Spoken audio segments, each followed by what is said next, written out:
అందరికీ praise the lord. Welcome back to the channel bible the book of secrets. యేసుక్రీస్తు చనిపోయినప్పుడు Roman సైనికుడు వచ్చి యేసుక్రీస్తు చనిపోయారా లేదా అని తెలుసుకోవడానికి యేసుక్రీస్తు ప్రక్కన బల్లెముతో పొడుస్తారు. అప్పుడు ఆయన శరీరం నుండి రక్తము నీరు వస్తాయి. ఇది మనకు బైబిల్లో యోహాను సువార్త 19వ అధ్యాయము 34వ వచనంలో కనబడుతుంది. అయితే ఇక్కడ యేసుక్రీస్తు చనిపోయారు కదా, అప్పుడు రక్తము ఎలా వచ్చింది అనేది ఒక ప్రశ్న.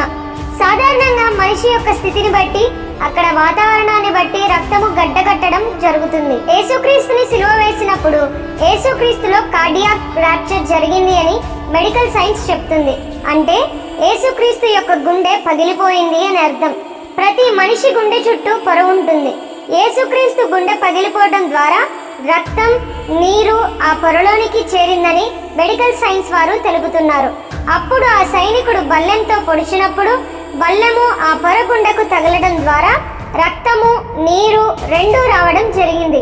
దీనితో యేసుక్రీస్తు చనిపోయారు అని, ఆయన నుండి రక్తము నీళ్లు వచ్చాయి అని తెలుస్తుంది. మరిన్ని వీడియోస్ ఇలాంటివి మీరు వీక్షించాలి అంటే మా ఛానల్ని లైక్ చేయండి, షేర్ చేయండి, సబ్స్క్రైబ్ చేయండి.